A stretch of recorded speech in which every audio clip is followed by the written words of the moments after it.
আসসালামু আলাইকুম। ওয়ালাইকুম আসসালাম। দোকানে সাজগোজ দেখি পুরাই পাল্টায় ফেলছে সুলেমান। নির্বাচন আসছে তো তাই। কি চাচা, ভোট দিতে প্রস্তুত তো?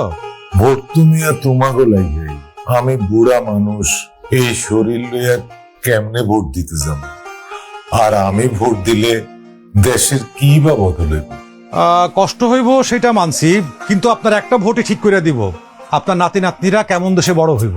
চাচা, ভোট হইতেছে বীজের মতো, ভালো ফলন চাইলে ভালো বীজ রোপণ করতে হবে। মাস্টার বেশ দামি কথা কইলে।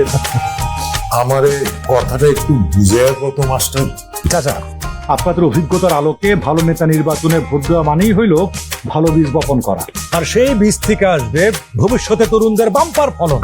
ভোটটা তাইলে দিতেই হইব। তরুণ হোক আর বৃদ্ধ হোক, সব ভোটারেরই ভোট দেওয়া দায়িত্ব। প্রতিটা ভোটই অত্যন্ত গুরুত্বপূর্ণ। ভোট দিলে সব বৃদ্ধজন সফল হবে নির্বাচন।